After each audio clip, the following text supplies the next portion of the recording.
And we've talked to you a number of times about the way you've avoided interceptions and the costly mistakes. Indiana's jumped on a bunch of those through the first 4 weeks. What's the challenge for you against this secondary on Saturday?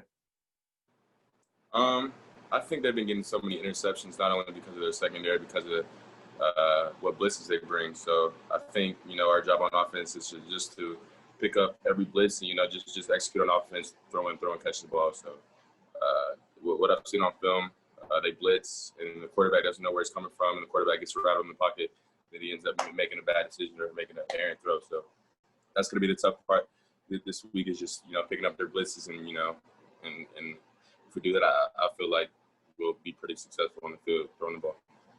Thanks, Justin. Yeah. Okay, we'll go next to Dave Biddle from 247. Dave?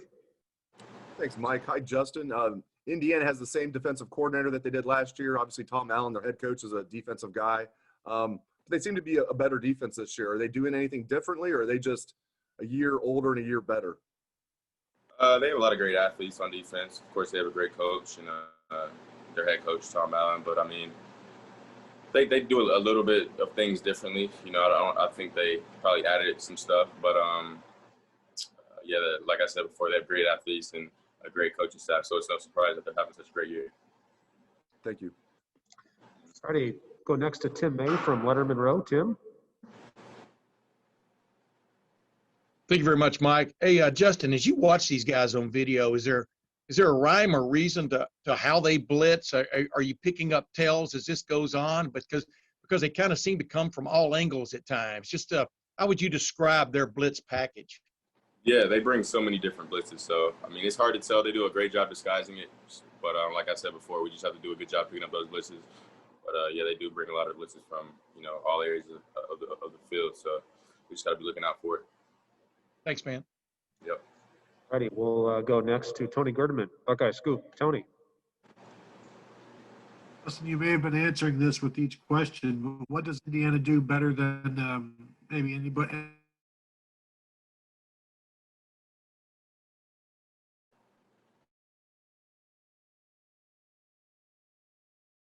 Do better. I mean, they must be doing something better. I'm not sure. I'm not sure exactly what it is, but I mean, I think they look better as an overall defense. Like I said before, they have great athletes in the secondary. They play a lot of people in the secondary, so we've been getting ready for those guys for a good bit now. So we should be ready. But I wouldn't necessarily say they just do one thing better than another defense does.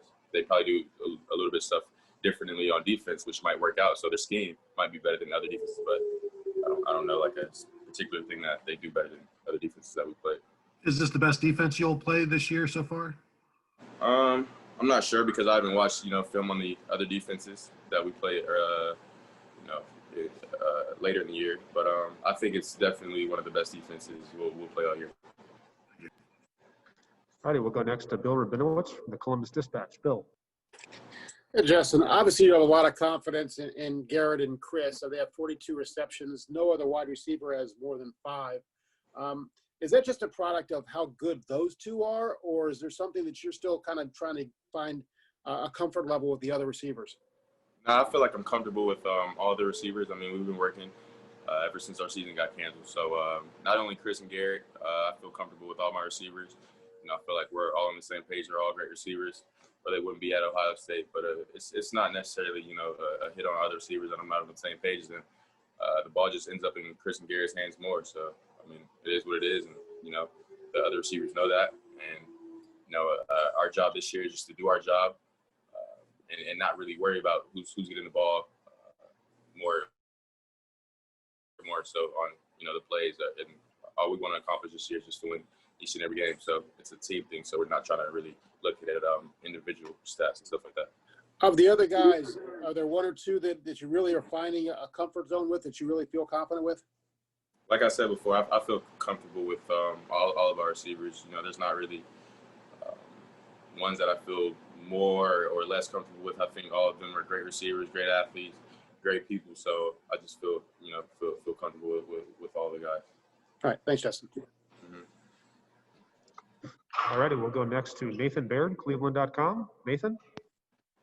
Hey, Justin, we were talking yesterday to Josh Myers about the offensive line play right now, and he said that he felt there's some ways where they're still adapting in terms of their communication with each other. How much do you also play into that, and where do you feel like your cohesiveness is with the offensive line halfway through the season?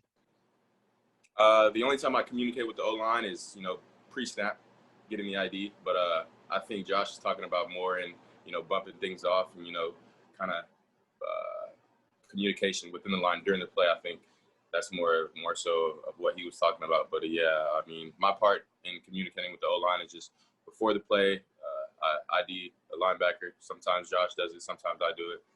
If I see something, that might trump his call or whatever like that. But yeah, I think those guys will, fix any problems they have. They're hard workers. They have a great coach and Coach Suds. So yeah, those guys should fix that in no time. All righty, go next to Joey Kaufman, Columbus Dispatch. Joey. Justin, through your both seasons at Ohio State, you've been really good at not throwing interceptions. You only threw 3 last year, and you haven't thrown a pick this year. What's been the key for you in that area and limiting turnovers and not throwing picks? Is that a focus for you? Why do you think why you've been so good in that area? I mean, I've always looked at the quarterback position in pretty simple in terms of not throwing interceptions, and that's just not throwing the ball to the other team, So, of course, it sounds easier than it is playing the game, but, I mean, that just comes with reps, knowing when your guys are going to be, trusting in your teammates and doing that stuff. So I feel like all of that goes into, making my decisions and having success on the field. And you talked earlier about Indiana's defense, the way they blitz and bring pressure, and obviously that can cause turnovers. Do you see anything from their secondary that's allowed them to cause takeaways and create picks? Because I think they lead the conference in that department. No, not really. Like I said before, they have great players. They do a lot on defense. But like I said before, those turnovers, I think, came off of, pressures that the quarterbacks, maybe panicked in the pocket and made a poor decision. And that's what they came up with a takeaway. So that's what my job is to not panic and stay calm in the pocket and, deliver footballs to my receivers. So, I mean, it's pretty simple. Thanks. We'll go next to Patrick Murphy, 247. Patrick. Justin, given the lack of non-conference games, you didn't get Oregon, the way the season's played out, this could be your only top 10 game. Do you look forward to these opportunities when the whole country's kind of watching when you're in 3 versus 9 type of situations? I mean, we look forward to every opportunity because, last week our whole game got canceled. So we know that every game isn't promised and, we have to take one game at a time. So I think, since we're in this situation or a pandemic or whatever, I think our team is taking, each game one at a time and we're cherishing each and every game because we know that it could be our last. So we're not taking any game lightly and we're going to try and play every game like it's our last game. Are you surprised at all that a top 10 game is coming against Indiana as opposed to maybe at Penn State or Michigan? No, not really. I think Indiana's a good team. I think a lot of people were sleeping on them at the beginning of the year, but they've clearly shown that they can compete. They are a good team and they have great coaching, so it's not really a surprise. All righty, we'll go next to Brendan Gulick, Buckeyes Now on Sports Illustrated. Brendan. Justin, obviously with last week's game being canceled, you've only played 3, but of the 8 regular season games, I guess this kind of marks the unofficial start to the second half of the season. Take the stats out of it for a second if you can, and just try to evaluate for me how you look at your performance so far and what you think you've done well, what you think you still need to work on. I think I can improve in, all aspects of the game. I'm not going to point them out, of course, but I think I still have a lot of room to improve, and, I'm just going to try to get better each and every day. But I think I've done a good job, taking what the defense gives me and making smart decisions and, keeping our offense on schedule. So that's my job, and my job is to execute each and every play to the best of my ability. And that's what I'm going to go try out there and do. So I feel like I've done a good job at those things. When we were in the summertime and the season got postponed and there was obviously a lot going on, right? Then the season comes back and everybody's trying to digest what they think this is going to look like, whether the season's going to go off without a hitch, how these games are going to be played, all of the stuff that goes on here. Has anything surprised you or caught you off guard about how you've had to prepare, different things you've had to do as a team or individually? Just has anything surprised you about this whole process?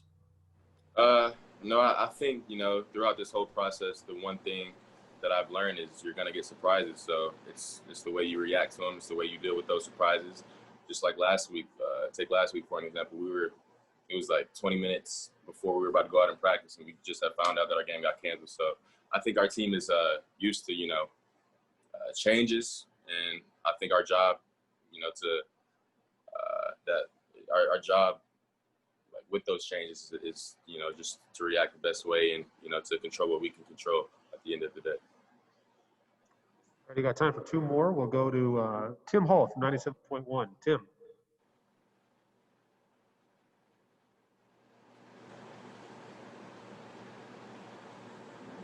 We'll go to Stephen Means, Cleveland.com. Stephen. Hey, Justin, you're talking about how Indiana sends a lot of blitzes from a lot of different places, and you've played a decent amount of football as a starter at this point. Have you started at all to see maybe a repeat of some of just similar things and different opponents that you've played, if that makes any sense? Yeah, of course. I mean, I think a lot of our opponents play the same coverages. So, I mean, there's, so many coverages a defense can put in a game plan. So there's definitely similarities between teams and the types of blitzes, we see, especially, in a recent game, if a team has been successful on that blitz, another team in the future might try to run that same blitz. But, yeah, I think we see a lot of similarities with teams and the way they run their defense and, the blitzes they bring. So it's our job to, bring up the pass and how we did it in the past and just, really improve from that and see what we need to learn on and improve so on. To that, every week. So kind of to that, when you watch Indiana on film, is there a game or a team that they kind of remind you of defensively? No, not really. Just the scheme. Yeah, their scheme is definitely different from, the teams we've played this year. I think they blitz a lot more. I think they might run a few more coverages, but not really. But I think they just do a great job with disguising their pressures and disguising who's coming. So I think that's going to be the big challenge this week. Thanks. And then one last question, go to Spencer Holbrook, Letterman Monroe. Spencer. Justin, everybody's been talking about Indiana bringing a lot of blitzes and doing different things on defense. And last year, you guys in those situations like to use JK in the pass game. Would you like to see Master and Trey get a little more involved in the pass game out of the backfield? I like to do whatever Coach Day thinks we should do to win the game. I mean, I'm not going to tell Coach Day how to run his offense, I think he's been doing this long enough to, know what we need to do on offense to be successful. So that's my job, is to listen to him and take all I can from him and to execute, the play calling to the best of my ability. So that's my job. So we saw Master a little bit in the last game, and obviously Trey's experience in Oklahoma catching the ball out of the backfield. You're confident that those guys can do those kind of things, right? Yeah, of course. I mean, we've been working on it, since we've been practicing. So I'm not really sure why they haven't been involved in the passing game. I think that's a question for Coach Day, but they have been involved a little bit. But maybe he's saving something up his sleeve for later in the season. Who knows? But yeah. So I'm not really worried about that though. I'm just worried about competing and winning each and every game. That's my main focus. All right, Justin, thank you very much for your time today. Appreciate it. Have a good day. Appreciate you guys. Have a good one.